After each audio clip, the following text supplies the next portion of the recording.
जैसा कि आप स्क्रीन पर देख रही होंगी बहनें, मैंने लिखा है यूपी आंगनबाड़ी भर्ती 2026। हाँ, इसका आवेदन अभी बहुत ही लंबे समय से चल रहा है, हर ज़िले वाइज ज़िले इसका आवेदन हो रहा है। अभी मैंने अपनी पिछले वीडियो में ही बलरामपुर ज़िले के बारे में बताया था कि किस पंचायत में कितने सीट हैं। तो आज इस वीडियो में हाथरस ज़िले के बारे में बात करेंगे कि किस पंचायत में कितनी सीट है। अभी मैं उसका ऑफिशियल नोटिफिकेशन भी आपको दिखाऊँगी कि किस ज़िले में मतलब हाथरस ज़िले में कितनी पंचायत में कितनी सीट है। तो आज हम उसके बारे में जानेंगे।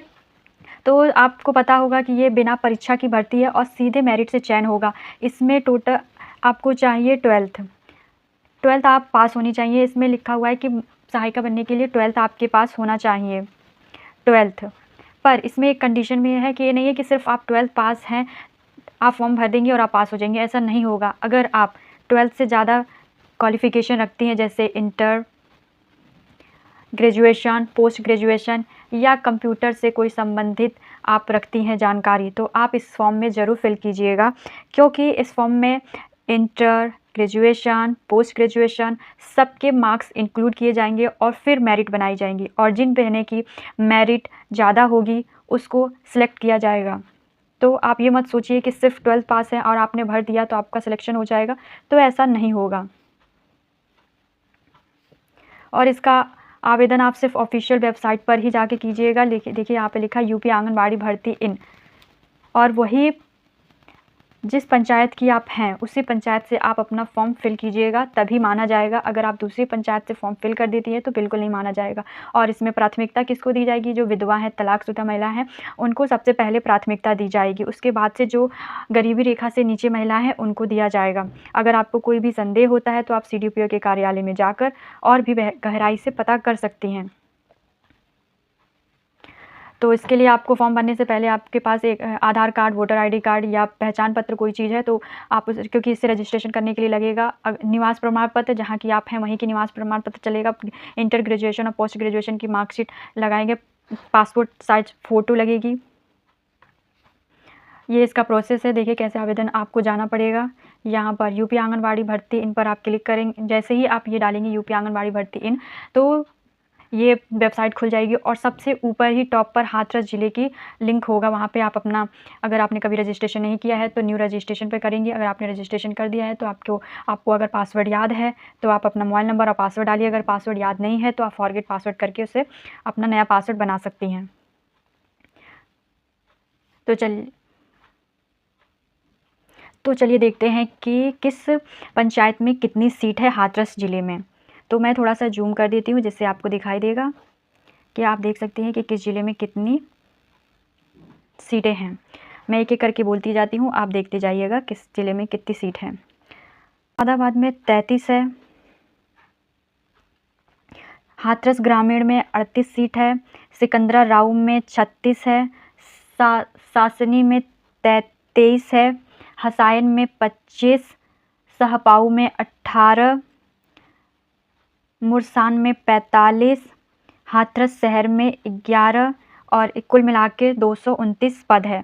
अब इसके जस्ट आप बगल में ही देख सकती हैं कि आरक्षण के आधार पर कितनी सीटें मिली हैं। जैसे अनारक्षित पद के लिए अन्य पिछड़ा वर्ग और अनुसूचित जाति की कितनी सीट है, तो सादाबाद में 18 हैं, हाथरस ग्रामीण में 26, सिकंदराराव में 19, सासनी में 11, हसायन में 15, सहपाऊ में 11, नूरसान 25, हाथरस शहर 33 सबसे कम सीट है। और अब जानते हैं OBC के बारे में। सादाबाद में 5 है, हाथरस ग्रामीण 5, सिकंदराराव 6, सासनी 8, हसायन 6, सहपाऊ 2, मुरसान 13, हाथरस शहर 3। अब अनुसूचित जाति के बारे में जान लेते हैं।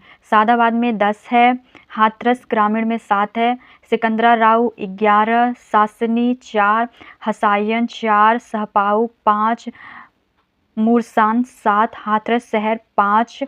तो ये पूरे टोटल मिलाकर 229 पद हाथरस में निकला है। तो आप देख सकते हैं कि किस पंचायत में कितनी सीट निकली हुई है, ये साफ साफ लिखा हुआ है। अगर इसमें कोई भी डाउट होता है तो पूछ लीजिए। और इसमें बहुत सारी चीज़ें सब कुछ दिया है, पर हमारे अनुसार जो मैंने अभी बताया है वही इम्पॉर्टेंट है। और ये सब तो सारी चीज़ें दी गई हैं कि कितने लोग पहले से प्रमोशन दिया गया है, किसको क्या दिया गया है, तो ये सारी सीटों के बारे में डिटेल दिया गया है, पर हमारे लिए ये 3 चीज़ ही ज़रूरी थी। अब देखिए ये नीचे है कि किसको वरीयता दी जाएगी, तो इसमें साफ साफ लिखा है कि ये सिर्फ महिलाओं के लिए ही है। और शैक्षिक योग्यता न्यूनतम जो इंटरमीडिएट है, पर समकक्षता में अधिकतम शैक्षिक योग्यता प्रस्नातक के आधार पर मेरिट तैयार की जाएगी। अभ्यर्थी द्वारा आवेदन करते समय अपने शैक्षिक योग्यता इंटरमीडिएट, स्नातक, प्रस्नातक में परीक्षा में प्राप्त अंक भरे जाएंगे और समस्त परीक्षाओं के अंक को जोड़ने के पश्चात ही मेरिट तैयार की जाएगी। जैसा कि मैंने आपको पहले बता दिया है, अगर जैसे 2 लोगों के नंबर सेम हैं, तो अगर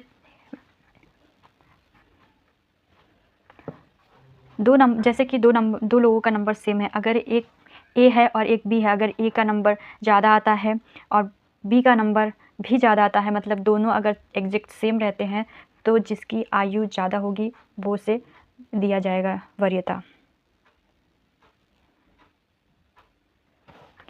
वैसे ये सारी चीज़ें आप देख सकती हैं। वैसे तो मैंने आपको सारी चीज़ें बता दी है, और ध्यान से देखिए, इसमें वही लोग भर सकते हैं इसमें साफ साफ लिखा हुआ है मूल निवासी होना चाहिए। यदि उसी ग्राम सभा में पात्र अभ्यर्थी उपलब्ध ना होने से संबंधित न्याय पंचायत में पात्र अभ्यर्थियों को चयन किया जाएगा। समझ गई आप। और आयु सीमा 1/1/2026 से गणना की जाएगी। 35 वर्ष की आयु होगी। और प्रमाण पत्र जो हाई स्कूल की जन्म तिथि मान्य होगी वो हाई स्कूल के आधार पर होगी। तो मैंने आपको सारी चीज़ें जानकारी बता दिया है कि किसको वरीयता दी जाएगी।